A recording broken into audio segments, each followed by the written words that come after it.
Friends, स्वागत है आपका। आज आज के वीडियो में हम नया चैप्टर स्टार्ट करने वाले हैं, लॉज ऑफ मोशन। ठीक है। इसके पहले हमने 2 चैप्टर्स कंप्लीट किए, vectors and ordinary differential equations. आपको क्या करना है चैप्टर जाके स्टडी करना है। ठीक है। आज के वीडियो में हम क्या स्टार्ट करेंगे, लॉज ऑफ मोशन। इसमें क्या है, फर्स्ट पॉइंट क्या है, इंट्रोडक्शन में क्या है कि न्यूटन्स लॉज क्या है उसके बारे में लिखा है। स्टेटमेंट हम बाद में देखेंगे, उससे पहले भी हमने स्टडी किए हैं न्यूटन्स लॉज। ठीक है। लेकिन इस चैप्टर में भी हम क्या करेंगे, फिर से स्टडी करेंगे। ठीक है। तो स्टार्ट करेंगे हम एग्जाम्पल से। ठीक है। देखिए, Newton's laws of motion are very important in general physics. ठीक है। In this chapter, we will study three basic laws proposed by Newton to learn large number of basic principles in a classical mechanics. इस chapter में हम क्या करने वाले हैं, Newton's के 3 लॉज जो हमने 12th में भी स्टडी किए हुए हैं, इसी चैप्टर में भी हम क्या करेंगे, उसी लॉज को स्टडी करेंगे जो क्या होते हैं, क्लासिकल मैकेनिक्स में यूज होते हैं। न्यूटन्स लॉज किस में है, क्लासिकल मैकेनिक्स। वैसे तो ऑल ओवर यूज होते ही है, बस मोस्टली या फिर जनरली जिसमें यूज किया जाते हैं वो क्या है, क्लासिकल मैकेनिक्स में। Large number of basic principles in classic mechanics में यूज किए जाते हैं। ठीक है। तो the first law relate to type of motion of a system that results from a given set of forces. ठीक है। तो क्या है यहाँ पर, फर्स्ट 2 लॉज किससे रिलेटेड है, फर्स्ट 2 लॉज क्या है, फर्स्ट 2 लॉ क्या है, फर्स्ट एंड सेकेंड लॉ किससे रिलेटेड है, फोर्सेस क्या है, बॉडी पे फोर्सेस कैसे एक्ट होते हैं उससे रिलेटेड है, फोर्सेस से रिलेटेड।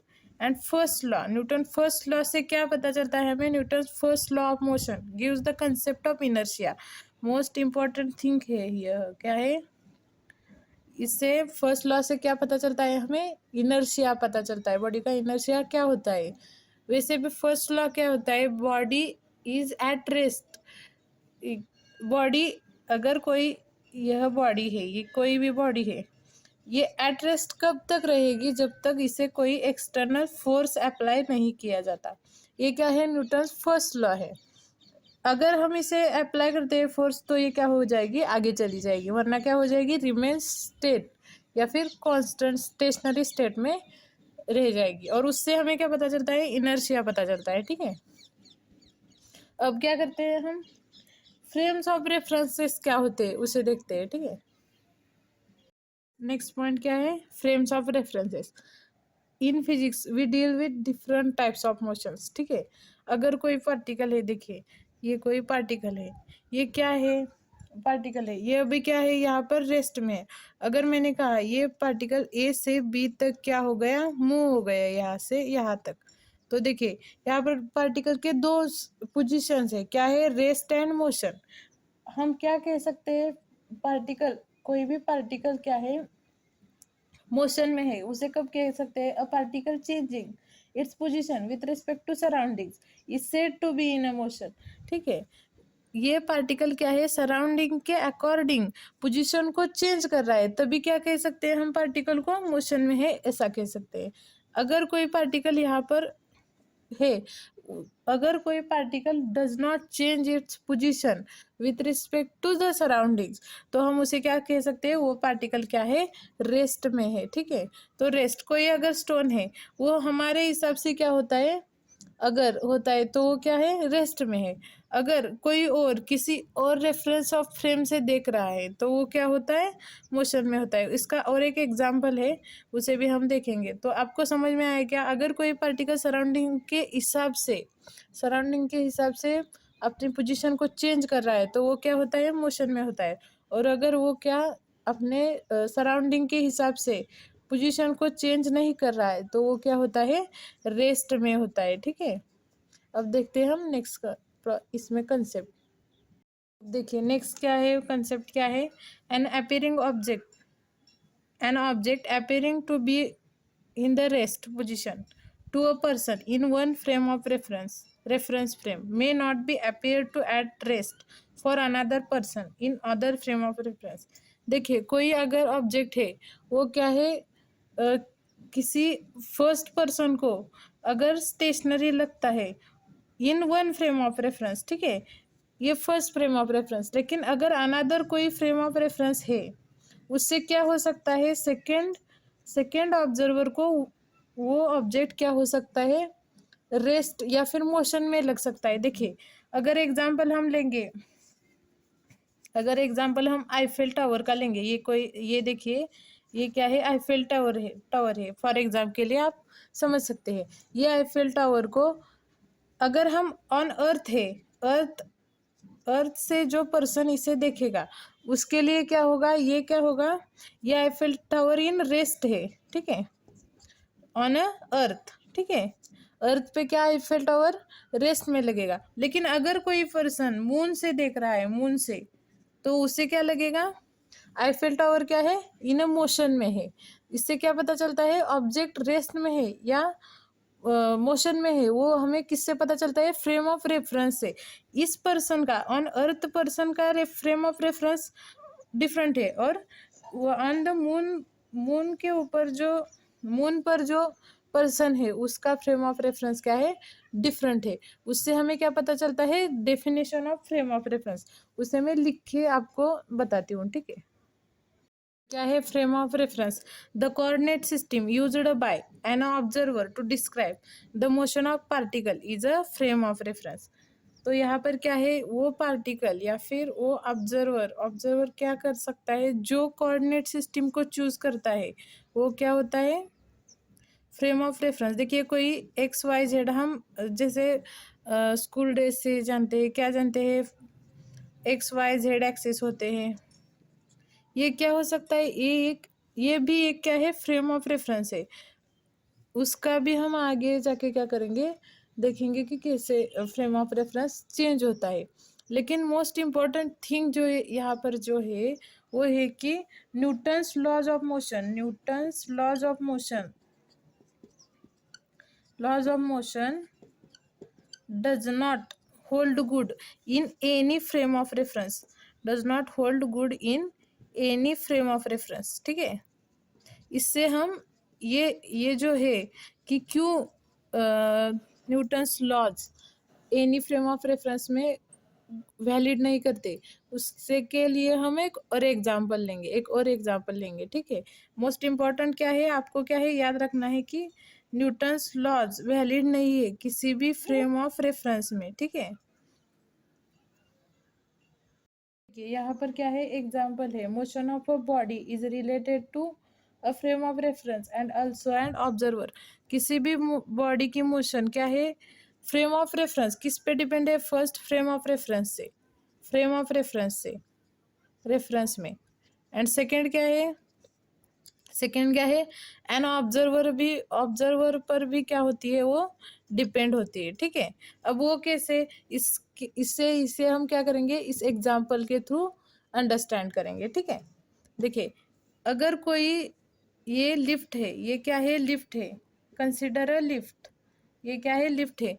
वो अगर टूट जाती है, जो रोप से वो अटैच होती है वो क्या है, यहाँ से ब्रेक होती है, तो क्या होता है, वो जो लिफ्ट है डाउनवर्ड डायरेक्शन, मतलब अर्थ के डायरेक्शन में ग्रेविटेशन की वजह से क्या हो जाती है, नीचे आना चालू हो जाती है। उससे क्या होता है, उसका एक्सेलरेशन कितना होता है, एक्सेलरेशन ड्यू टू ग्रेविटी जो हमें पता है वो क्या है, 9.8 मीटर पर second square in downward direction, ठीक है।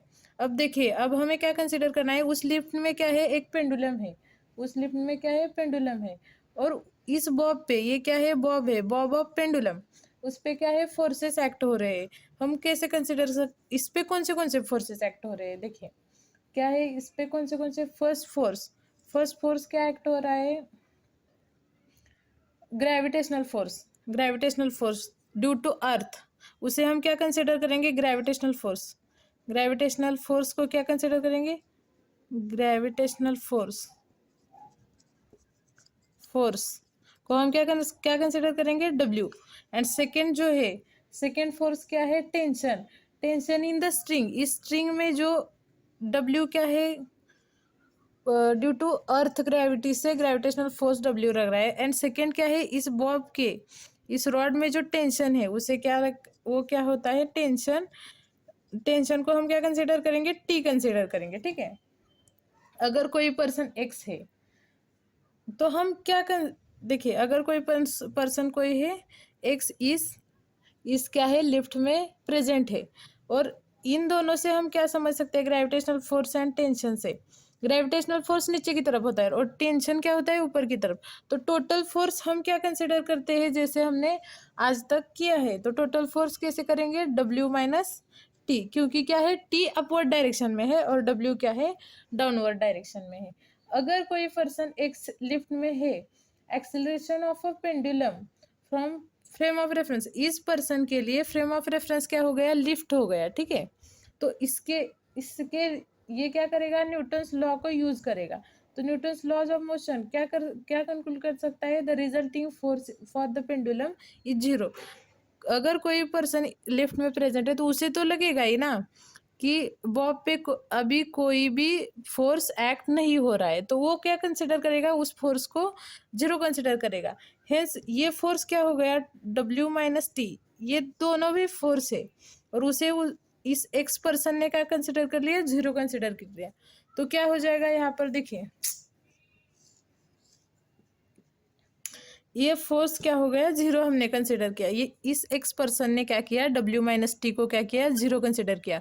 और फिर क्या हो गया, W is equal to T, मतलब gravitational force is equal to tension in the string हो गया, ठीक है। अगर कोई पर्सन वाई है, यहाँ पर देखिए, अगर इस लिफ्ट से बाहर की तरफ कोई पर्सन वाई खड़ा है, तो उसे क्या करेगा, उसे क्या लगेगा, पेंडुलम का ग्राउंड रेफरेंस फ्रेम क्या है, इस पर्सन के लिए उस पेंडुलम या फिर लिफ्ट के लिए रेफरेंस फ्रेम क्या है, ग्राउंड है। इसके लिए लिफ्ट है, एक्स पर्सन के लिए रेफरेंस फ्रेम क्या हो गया, एक्स हो गया, और इसके लिए क्या हो गया, ग्राउंड हो गया। अगर person Y, pendulum is not equal to zero, देखिए यहाँ पर क्या किया हमने, एक्स पर्सन के ऑब्जर्वेशन को लिखा, ये सेकंड क्या है, वाई पर्सन के ऑब्जर्वेशन। अगर ये पर्सन लिफ्ट से बाहर है तो उसके लिए फ्रेम ऑफ रेफरेंस क्या हो गया, ग्राउंड हो गया, और उसके लिए एक्सेलरेशन ड्यू टू ग्रेविटी कितना हो गया, 9.8 मीटर पर सेकेंड स्क्वेयर, ठीक है, एक्सेलरेशन हो गया। इस लिफ्ट का या फिर इस बॉब का, पेंडुलम का हम कंसिडर कर सकते हैं। लेकिन उसके लिए देखिए, लेकिन इसके लिए कोई भी मतलब जीरो फोर्स नहीं कंसिडर कर सकता वो इंसान, क्योंकि क्या है, वो इस लिफ्ट से बाहर की तरफ है। उसे पता है लिफ्ट नीचे की तरफ आ रही है, मतलब एक्सेलरेशन ड्यू टू ग्रेविटी यहाँ पर अप्लाई हो रही है, और ये बॉब एंड लिफ्ट क्या हो रही है, नीचे की तरफ आ रही है। एक पर्सन का डिफरेंट ऑब्जर्वेशन है, उसने क्या किया यहाँ पर, acceleration due to gravity and tension को जीरो मान लिया, फोर्स को जीरो मान लिया, और वो क्या हो गया, जीरो हो गया। लेकिन इस सेकेंड केस में इसे क्या लगता है, मतलब होता है ये एक्चुअली वो क्या हो रहा है, नीचे की तरफ आ रहा है। तो यहाँ पर क्या हो जाएगा, इस पर्सन को तो नहीं लगेगा ना, W minus T is not equal to zero, hence क्या हो जाएगा, W is not equal to T. तो देखिए, both observations are exactly opposite, person X की एंड पर्सन वाई की क्या है, ऑब्जर्वेशंस आर एग्जैक्टली अपोजिट हो गई, ठीक है। तो यहाँ पर क्या होता है, Newton first law in both frame of reference क्या होता है, वैलिड नहीं करता। रेफरेंस फ्रेम से न्यूटन्स लॉ क्या नहीं होता, वैलिड नहीं होता। हेंस हेंस यहाँ पर क्या दिया जाता है, क्या कह सकते हैं हम, one of this frame of reference not reliable and one should not apply the first law of motion in the reference frame. The validity of Newton's first law of motion depends on a frame of reference from which the observer measures the state of rest, motion, acceleration of the particle. Hence, मतलब क्या है, जैसे कि हमने अभी तक देखा, इसमें क्या है, फ्रेम ऑफ रेफरेंस भी इंपॉर्टेंट है एंड ऑब्जर्वेशन की पोजीशन, ऑब्जर्वर की पोजीशन भी क्या है, इंपॉर्टेंट है। तभी क्या होता है, न्यूटन्स लॉ वैलिड हो सकता है। लेकिन इसमें से एक फ्रेम ऑफ रेफरेंस एप्लीकेबल नहीं है, न्यूटन्स लॉज ऑफ मोशन के लिए, ठीक है। फर्स्ट लॉ ऑफ मोशन हमने यहाँ पर क्या किया था, first law of motion consider किया था, ठीक है। फ्रेम ऑफ रेफरेंस में भी इनर्शियल हो सकते हैं या फिर नॉन इनर्शियल हो सकते हैं, उसे हम क्या करेंगे कल के लेक्चर में देखेंगे, ठीक है। नेक्स्ट लेक्चर में हम उसे स्टार्ट करेंगे, inertial frame of reference and non inertial frame of reference को, ठीक है। आज के लिए बस इतना ही, यहाँ पर स्टॉप करते हैं। वीडियो कैसा लगा मुझे कमेंट में बताइए और मेरे वीडियो को लाइक शेयर सब्सक्राइब कीजिए। Thank you.